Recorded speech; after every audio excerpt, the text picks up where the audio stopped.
So I have been exploring the presentation that I've seen called like autism in girls and women or uh, high masking autism or the female phenotype autism. I have been exploring that, but as a trans non-binary person, I don't love all those gendered presentations. So I am sharing today about what perhaps a more inclusive way of describing it would be an AFAB and or femme phenotype of autism. So, for those of you who are not familiar, AFAB stands for assigned female at birth, and that is a way to describe sort of that when you're born in the US and in a lot of the rest of the world, gender markers are or a gender identity is given alongside sex, like assigned sex. According to the presentation of genitalia. And that is not an exact science. And it is why we often miss intersex people at birth.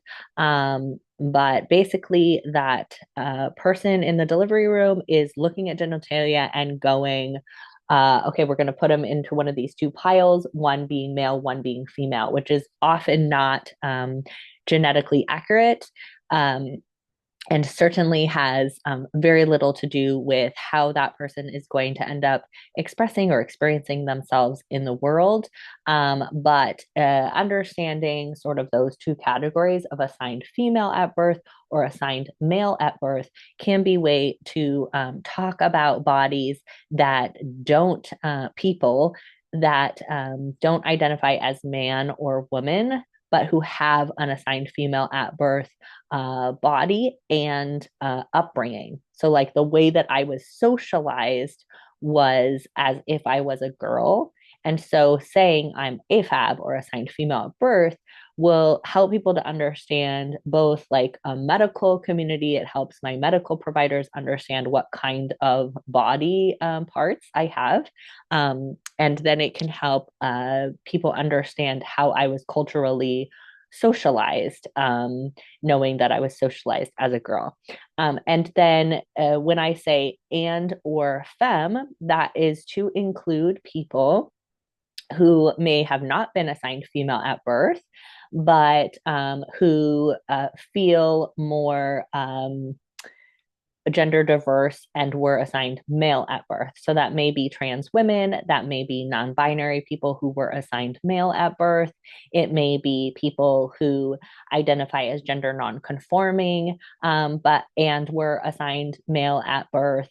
So it could be any kind of gender diverse person that is assigned male at birth as well. And the reason why I say and or is because not all assigned female at birth people, AFAB people, identify as femme. So the AFAB includes trans men and non-binary people who don't identify with the word femme. So AFAB and or femme people might be the group that we're actually talking about when we hear people describing this female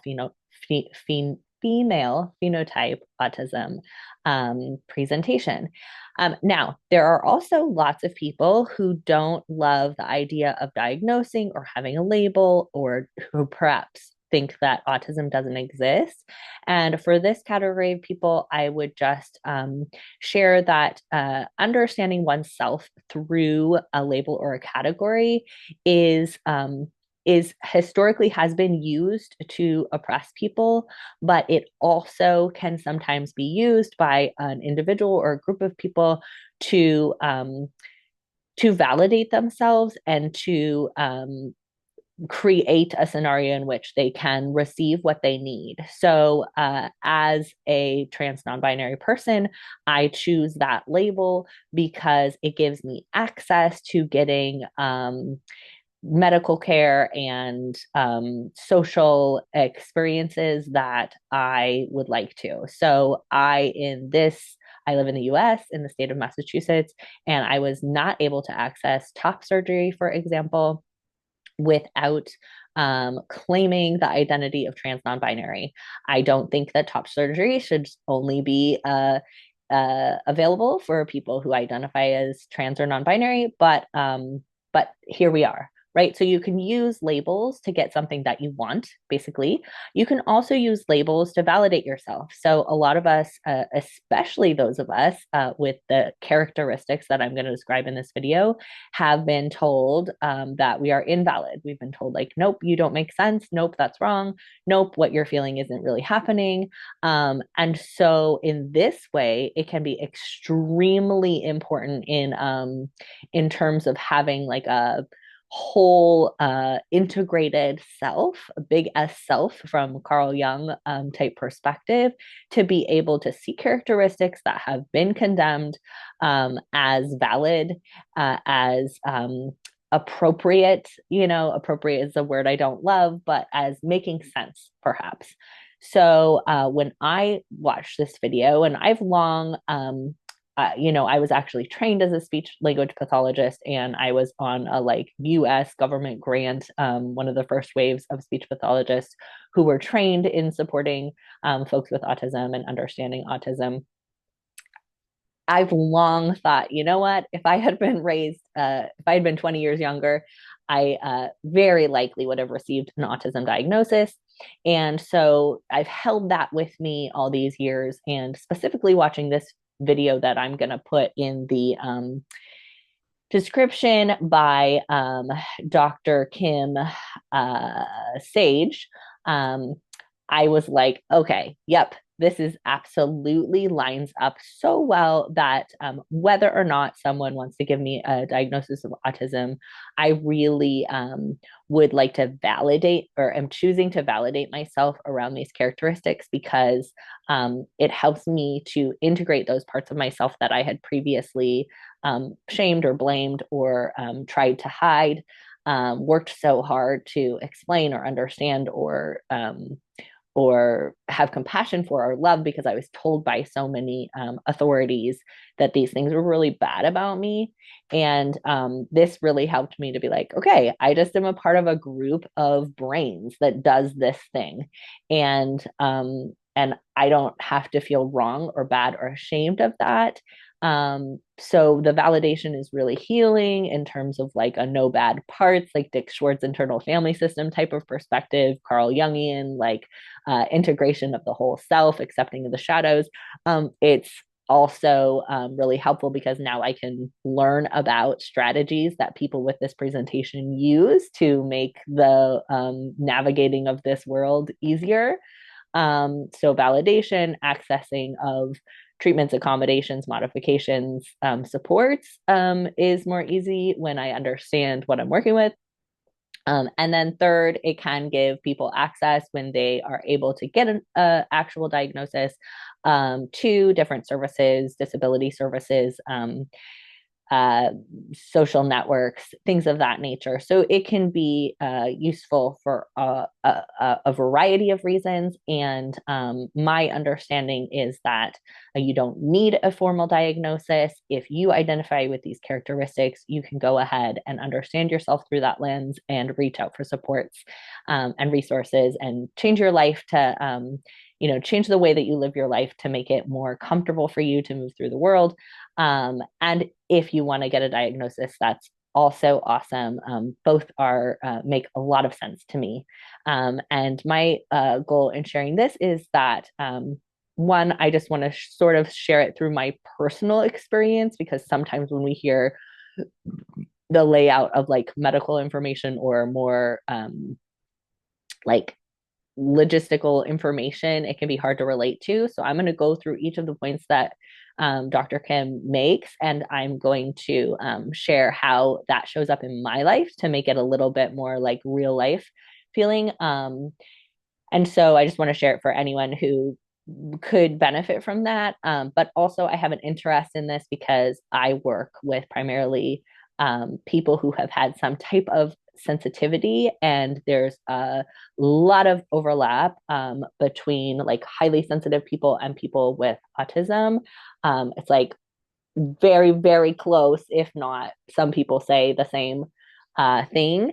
And I think a lot of us who identify as highly sensitive people have been sort of told, like, you're kind of just a brat, like, suck it up.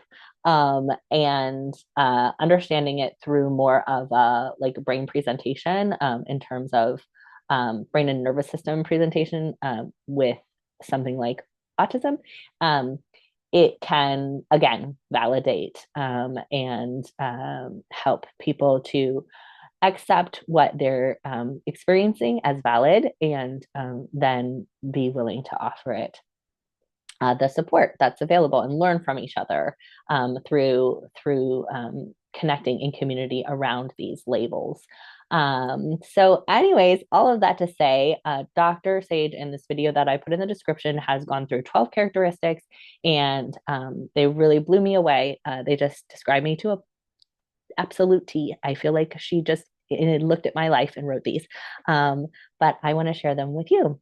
So the first one is having had anxiety and depression with a PTSD presentation without being able to be like, okay, this trauma happened, or we know that you were like experiencing trauma in younger life. So in my early years, when I was very suicidal in high school, the therapists that I met with were sort of like, okay, nothing bad has happened in your life.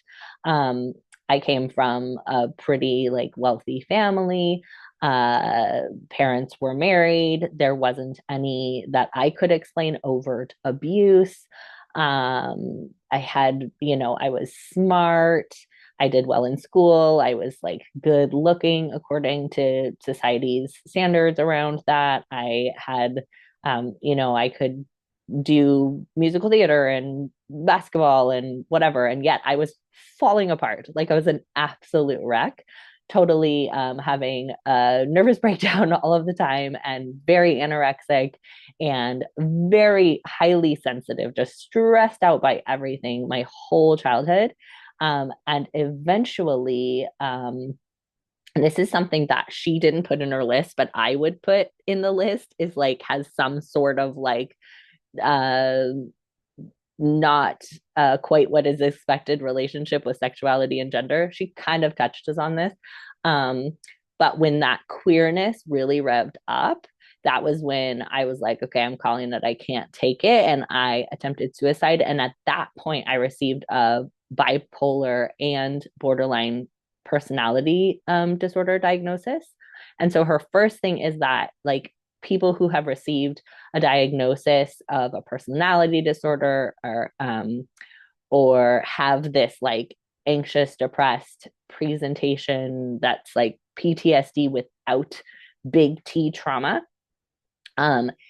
should really consider doing an autism screening. What stuck out to me there was the BPD part.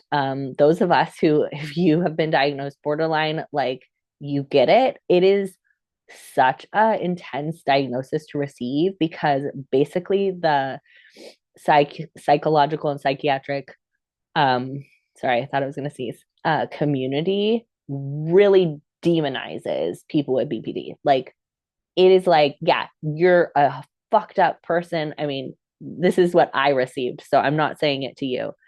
I was told like you're just like a fucked up person who's just gonna be like a trail of burning fire that's gonna ruin everybody's life that you interact with, and you should just lock yourself up. Like you're so scary and you can't be fixed. Like that's how I was told um, about my BPD, and I felt so devastated by that. It still is like a lingering, I would say, up until like yesterday when I watched this video it's been a lingering like, okay, am I going to fuck up everything that I ever do and everyone who ever crosses my path? Because it was so intense the way they talked about it. And it wasn't until 15 years later, after the diagnosis, that I got the opportunity to do dialectical behavioral therapy, which was designed specifically for people with a BPD diagnosis. And it totally changed my life. And the way that they describe BPD borderline is as a skill deficit. And that felt like so accurate and compassionate, because it was like, instead of saying like, well, you're just too far gone, you're just too fucked up, you have a personality disorder, nothing's ever going to be better, just like stay away from everyone, give yourself a warning label, basically. um the way that the skill deficit thing was shared with me was like, okay, you didn't learn these things as a child, and like, let's teach them to you now so that you can navigate the world. It was fantastic for me. But what was tricky was that I didn't totally get the BPD diagnosis for me, because BPD also often includes like risky behaviors and like a lot of under control. So like freaking out, yelling at people, throwing things kind of things. And I didn't have any of that. So like I took DBT classes on repeat for 7 years. And every time those things were brought up, I was like, yeah, I never did any of that. So I kept saying like, okay, I have BPD characteristics.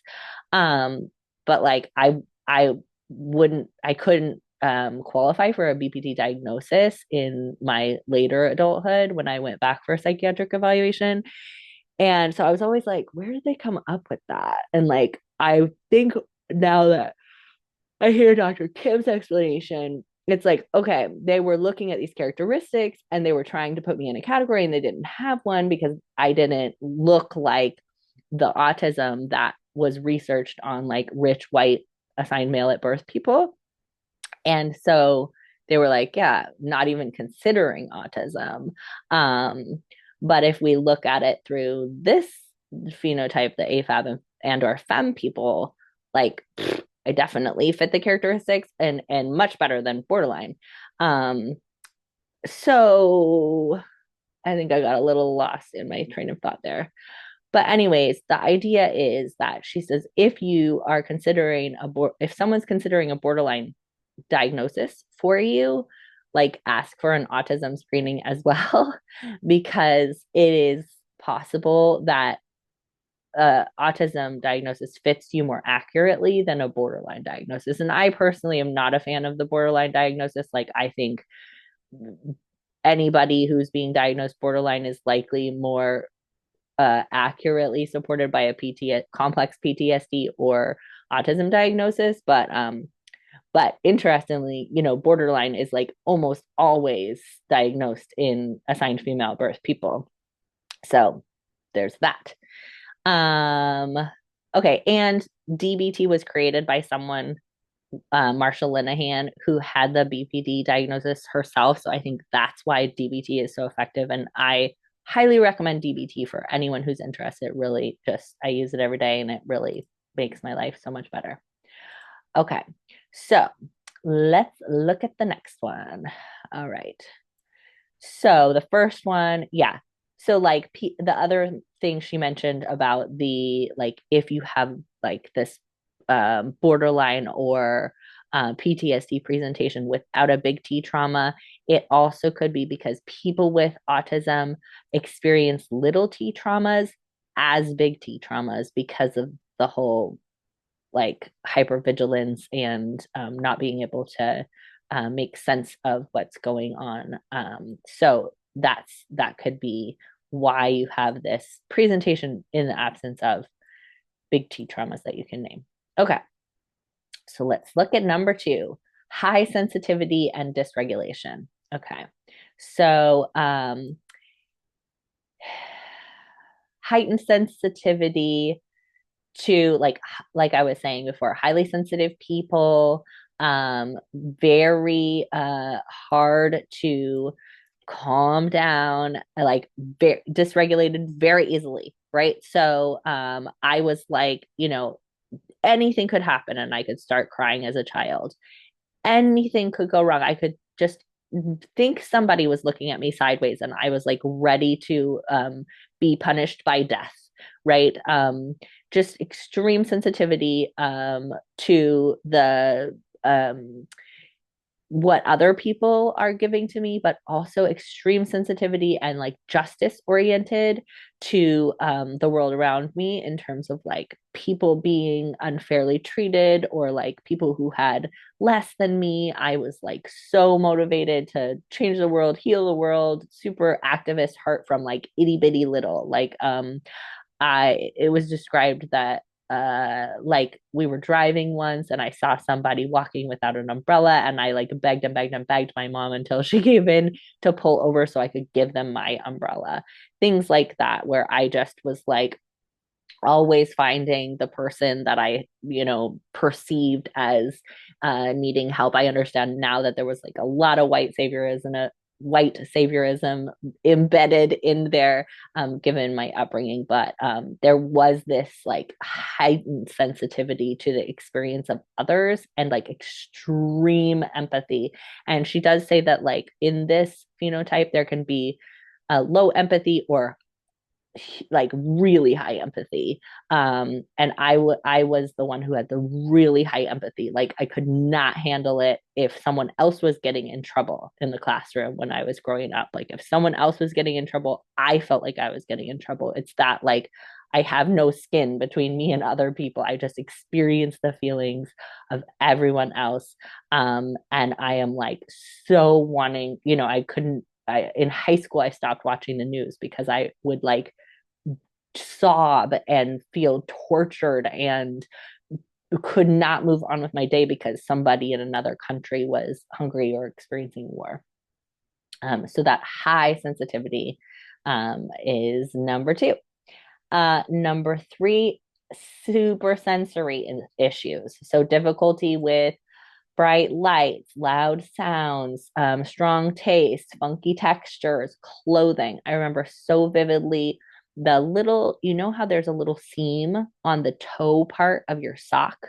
I remember spending like entire days being like, it is attacking me. It is digging into my skin. Like it wants to harm me, this seam on the sock, right? Not being able to wear certain clothes. Like I didn't have a pair of jeans until I was in college because any like waistband, I wore primarily dresses because waistbands were so painful for me, um, especially if it has a button.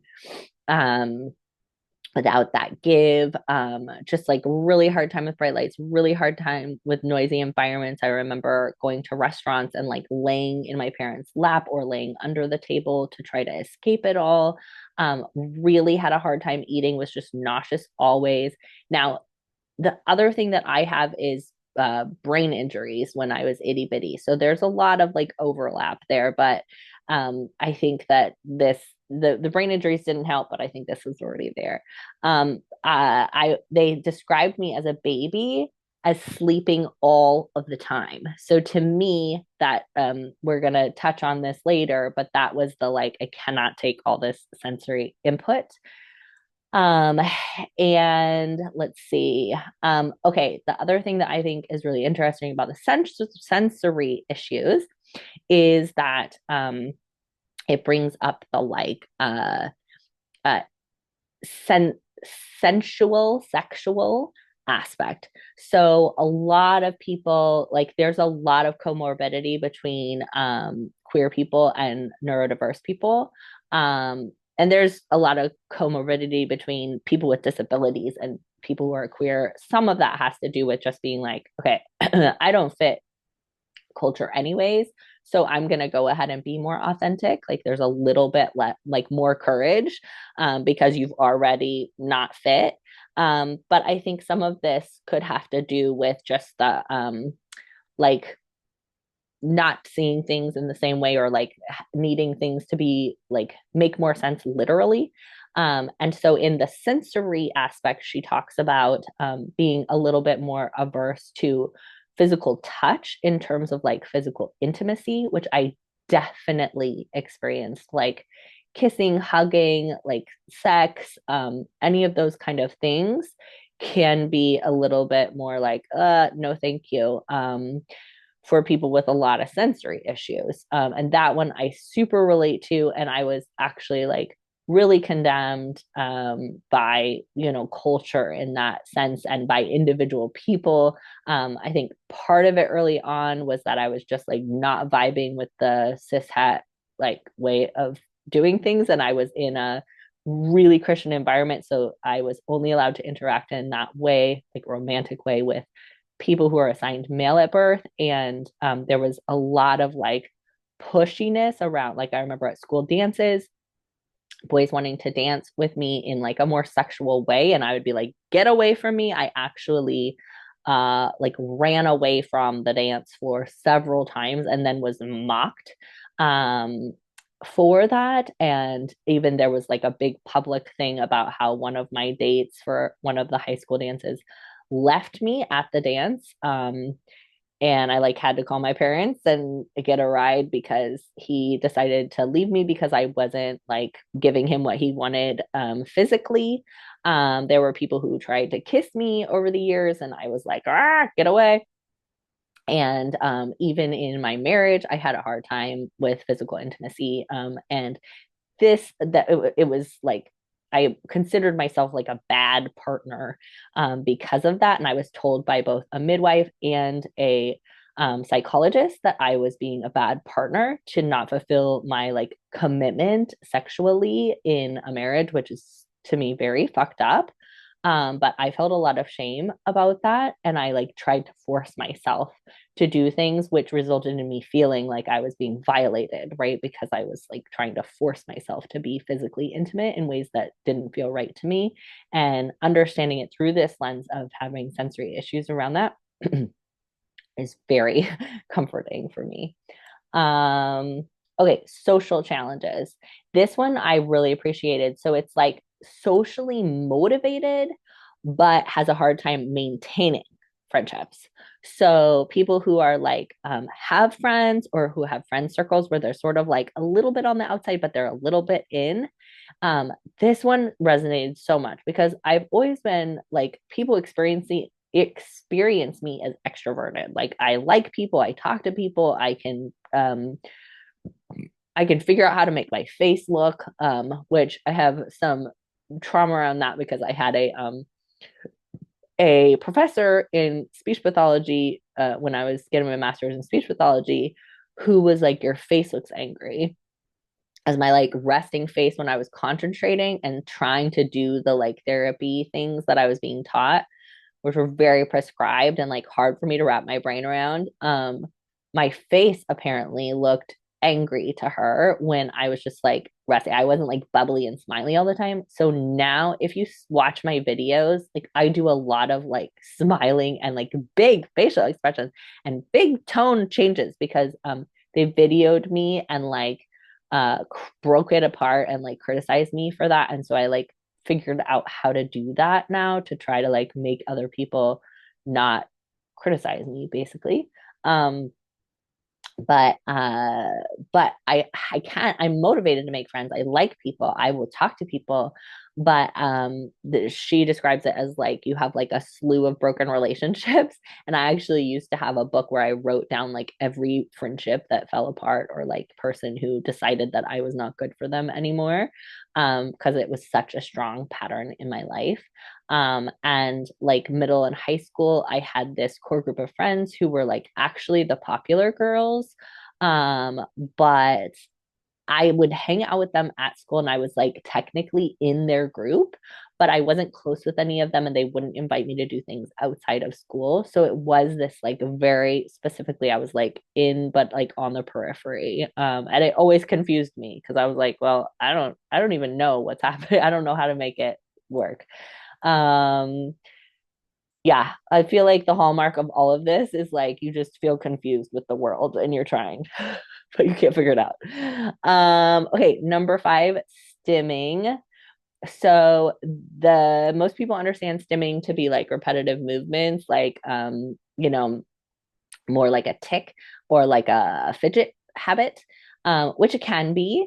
But I really liked that she described that like repetitive external behaviors are less common in this group of people, AFAB and or femmes, that it's more likely that there's some like internal repetitive behavior. So sure, it could be hair twirling or like foot tapping, but it could be like repeating lyrics or watching the same shows over and over again, or listening to the same music over and over again, or uh,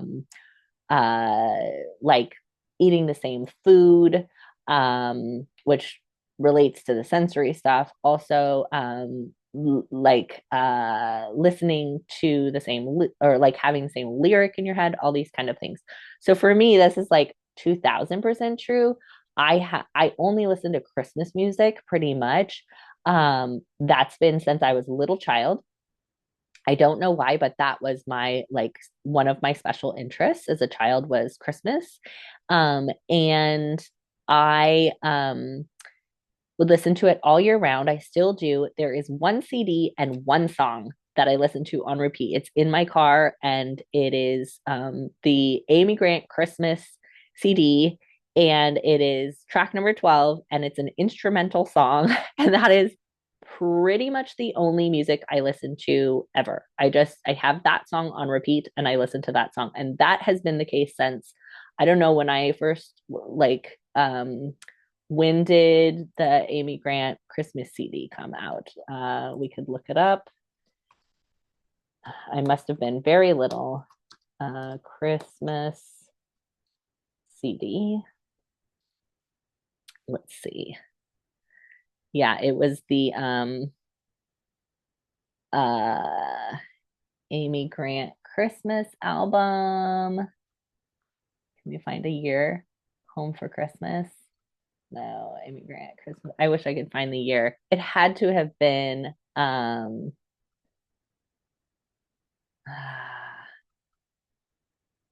don't know how to find the year. Okay, a Christmas album, Amy Grant, Wikipedia. 1983. So I was 3 years old. Yeah, 3 years old. So this has been the same song that I've been listening to since 41 years. Okay. And I also listened to and watched the movie, I listened to the soundtrack and watched the movie of Little Women and read the book of Little Women. Since I think, when did that one come out? I think I was in high school. So I've been listening to that one and I sing that one in my head all of the time. The instrumental soundtrack to Little Women. It goes dun dun dun dun dun dun dun dun dun dun dun dun dun dun. Dun. That is the soundtrack of my life. It is always playing in my head. So yeah, I am like severely this one. Okay. And it's like not cool. Okay, this one also was wild to me. She calls it smart dumb. So it's childlike, naive, difficulty understanding social cues, and like way too trusting of people, thinks that everybody's going to be kind, sort of like childlike enthusiasm about things. I prefer children so much to adults. Children are so much easier for me to be around because I love like getting excited about children things, but I have a very hard time with adults, and children like vibe with me. They really like me and I feel like they get me and I get them, and I feel so happy when I'm with children. Um but I have been told that I'm like ditzy and like uh kind of like uh a little like put down for being, I think ditzy is the word that's been used. And I always was like, I'm smart. Like I was valedictorian. I'm super academically, like I'm super academically smart. But like I must come off as ditzy or kind of stupid, because of this childlike naive thing. And I trust everybody. I love everybody. Like I cannot pick up on, like I just think everybody's great. And even when people are mean, I'm like sincerely confused. Like, what do you mean? Like, are you sure you meant to be mean? Because I imagine that you just want to be sweet.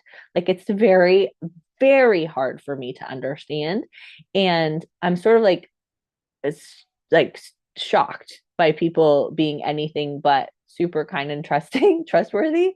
And she says it is very easy for people with this presentation to end up with narcissists, which makes perfect sense given my history, because you're so trusting and you're like, oh my gosh, like someone here to just like take care of me and be so nice to me and be so powerful and in charge. And like, whew, I can just be a kid.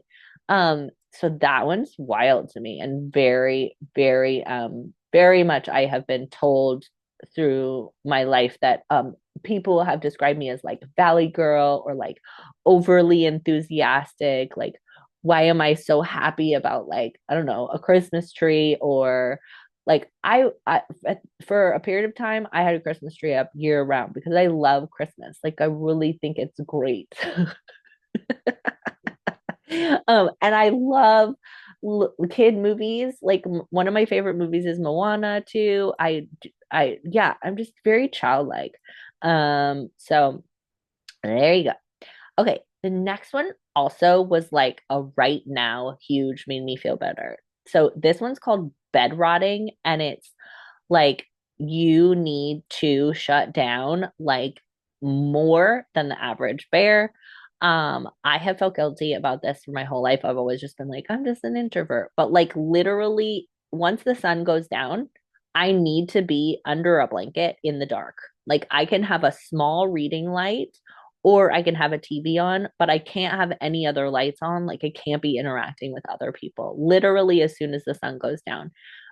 In the summer, like when the sun stays up a little bit longer, I can do it a little bit more, but like I don't like to drive at night. I find it extremely difficult to be outside of the house at night. Like I avoid it at all costs, which is tricky because my kid plays soccer and they often have night games. Oh, I need to be, like I said, under a blanket, not talking to anybody. I go to bed super early and it's not because I'm tired and I like watch a lot of TV and read a lot because I just need that. And I always feel guilty about it and like I'm lazy and like why can't I like have an evening? But I cannot have an evening. And she describes it as a way to prevent burnout or to down regulate after dealing with all of the sensory overstimulation all day and hypervigilance, and that there's often this feeling that like I can't figure out the rest of the world. So the only time I can actually relax is when I'm alone and like there's nothing to interpret. Um, and she said, you know, this can turn into depression, which you know, has happened at periods of my life. And so like that's just makes sense. But I love the permission slip that this gives me to be like, yeah, you need to just shut down after the sun goes down or after, you know, in the evening. You just don't have it in you. And this makes me connect with the spoon theory from disability justice people, and I'll find who came up with spoon theory and put it in the description. But spoon theory is basically like if you have a certain amount of energy, like you might run out of energy more quickly than someone who has like they wake up with 10 spoons, you wake up with 3 spoons. And like for them, like getting out of bed and brushing their teeth and eating breakfast takes like a half a spoon, and for you it takes all three and then you're done. Like, and that's been very real for me, is that like I just don't have the stamina to do as much in a day as other humans. And I've always felt really guilty and ashamed about that, especially the nighttime stuff. Like I just can't do nighttime stuff. um so that was very validating. And bed rotting, I'll put some info on that in the bottom in the description as well, because I hadn't heard of it, but apparently it's like going ahead and getting in bed as a way to like self-preserve or self-care. um for me, I would more say it's like I don't have a choice. I just have to get under a blanket like when the sun goes down. And that doesn't matter if it's like 4:30 in the afternoon, because that's when the sun goes down in the winter here. Okay, number 8, social anxiety. And I'm going to put a list of these below. So if you don't want to listen to this whole spiel, Social anxiety and rumination. This one was also really validating for me because so many people want to get rid of rumination. And I feel like this can help us to bring some compassion to rumination and not ask ourselves to get rid of it until we feel safe enough to do so. So she said, autistic individuals often experience social anxiety and rumination hovering over their self before, during, and after interactions with other people, like overly aware of trying to be acceptable and then ruminating after. So, my personal story about this is that I speak Spanish as a second language, and I used to at night or like even sometimes during the day go through every social interaction I had, translate it into Spanish to try to like double check for errors in a second language. Like I would go through in English and then I would translate it all in my head, what I had said and what the other people had said into Spanish to like double check it. Oh my God, I don't do that anymore. I'm so grateful. But I think it had a lot to do with the hypervigilance. Because growing up, I had like experienced so many social failures that I felt like I had to keep track of it all because I could not figure out how to do it right. So it was like trying to endlessly figure out the unfigureoutable. It's like when you're trying to do a maze or something, and then you're like, oh my God, there's an error in the maze. Like, there's no way to get through here. Like, it's an error in the maze. That's what social interactions have been for me. There's an error in the maze. Like, I can't figure it out. And yet I like have driven myself 2 points of extreme rumination trying to figure it out, translating rumination, right? And so I think there's two reasons why I have that less present in my life now. One is because I've done a lot of work on my nervous system and I've done a lot of work on accepting that like I'm different and I don't do social interaction the same way other people do. But I've also decreased my social interaction, right? I don't live with a partner. And I don't have a ton of like spontaneous interaction with other people. I work with people, but there's a context. We are like following a script together, and that really helps me. That's why it's better for me socially to hang out with people like doing a project or an activity than it is to just like try and have coffee with them, because then I'm like, what's the script? What are what are we doing? Like if we're gonna like clean your like I'm gonna help you pack, perfect. I'm gonna do a craft project with you, perfect. I'm going to like attend a soccer game with you. That one's dicey. But at the soccer games, I can be like, oh, I'll just like sit on this other side and I'll be like, okay, yes, did they make a goal? Okay, we care about them making a goal. But like that one's a little dicey for me. So I don't always um, do great with that. Usually I'm learning to just sit at the end where nobody's going to talk to me. Okay. Aha, masking and good girl syndrome. That's the next one. So, this huge drive to fit in that can lead to burnout and emotional distress, being like overly polite, overly successful academic, overly focused on making the perfect appearance. This was me times 10,000. I am like shedding this daily, and it's been so great, making my life so much better. But I was hyper focused on being good in childhood up until 35. So I spent a ton of time being polite. I spent a ton of time learning how to smile and be nice and so sweet. And I spent a ton of time on my appearance. I had long hair that I woke up at 5 in the morning to blow dry and curl, and full makeup and high heels and perfect outfit, like perfect clothes, perfect jewelry. Like I spent so much time studying that, really, is what I was doing. I was studying it and performing it. And it took an exorbitant amount of energy for me, and it cost me so much. And like I said, I'm taking those things off of my list every day now, and it's been so, so helpful.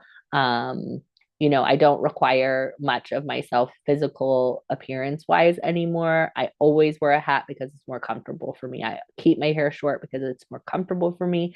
I wear only things with an elastic waist, again, because it's more comfortable for me.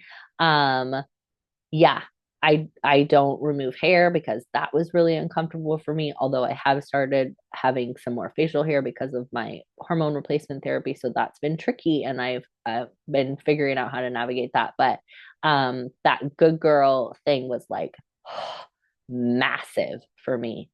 I feel like took decades off my life, sincerely.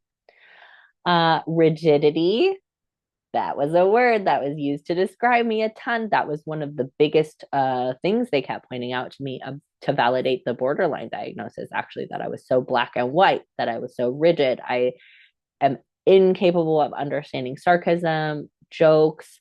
I remember having a big blow up with my dad, who's a very naturally gregarious, funny, sarcastic, charismatic person. I was like, I cannot handle your jokes. Like, you need to stop. I can't do it. Like, I could tell that it was like really troubling for me.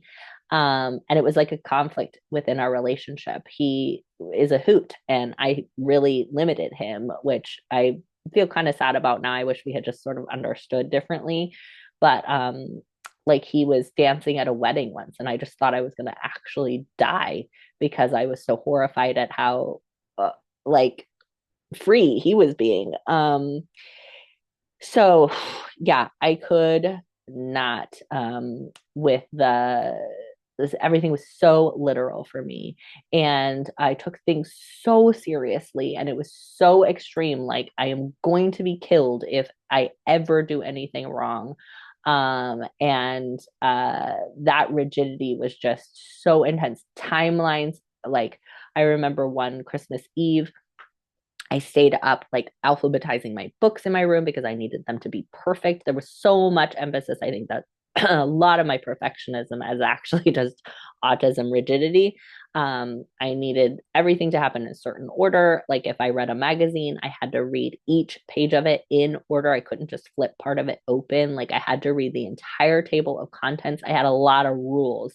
And when I was first in DBT, they were like, okay, maybe you're a lot of people who come to DBT are under controlled, so they got a lot of risk taking behavior. They're very like, aggressive, I guess you could say. And then there's under controlled people, and I was the severe under control. So, I mean, no, under control is the like risk taking behaviors, really like overtly aggressive outward, and I was the over control. So I was anorexic, and I was self harming, and I was super heavily critical of myself, really rigid, very obsessive compulsive without ever getting that diagnosis. That has softened a bit over the years. And I think a lot of that has to do with DBT and the other nervous system work I've done. Number 11, chronic illness. So, chronic illness, like autoimmune, fibromyalgia, gastrointestinal stuff, any kind of chronic pain, chronic fatigue, very common with assigned female at birth and or femme people with an autism diagnosis. So, this makes a lot of sense in terms of like sensory experience and the way that the nervous system is overtaxed or overreactive. Um, I personally have not been diagnosed with a chronic illness or autoimmune thing, but I have experienced being like very fragile my whole life. Like, I was described as just so fragile as a child in particular. Like, I was just like weak, like I never ate. I was always fainting. You just like snap me like a toothpick. I was just like couldn't go on the swings because I was nauseous. I couldn't go on roller coaster. I didn't want to run. I didn't want to like do anything risky. Like, I was just like this little fragile waif. And I experienced major migraines, 4 day long migraines, frequently in like after high school, I was just like really like always feeling tired and sad and pitiful. Um, I am a lot more robust now, but like I said, I do very little. So I think that's sort of the like how I have gotten around that. I also use like tons of accommodations and modifications, and mostly through the lens of what I've learned about brain injury stuff. So like I always wear a hat so I don't process overhead lights. I have my brain injury glasses, which emphasize my peripheral vision, which keeps my nervous system like a little bit less in the fight flight. I wear earplugs almost all of the time. I wear extremely comfortable clothes. I eat predictably. I spend a lot of time in bed and not very much time with other people. So I think that is how I have not had chronic illness show up in my life. But this is the this one and the next one are the only ones that I'm not like, oh yeah, 2000%. So number 11 is chronic illness. Number 12 is ADHD. So, very high comorbidity between autism and ADHD. I think she says in the video like 30 or 40%. And this can make diagnosis more complex. And of course, there are people with autism without ADHD and people with ADHD without autism. So, just something like if you know you're a person with ADHD, worth taking an autism screening. And then the place she recommends doing an autism screening, if you're interested, is Embrace Autism. I will put that link in the description. And thank you for hanging with me with this. I hope it was validating. And, you know, one of my main hopes in this lifetime is to communicate to myself and to the people around me like there is nothing wrong with you. It is not you, it's your nervous system, and your nervous system is doing its best to navigate this world. And you deserve all of the support and love and compassion, as does everyone on the planet. And I just love you so much. All right, take care.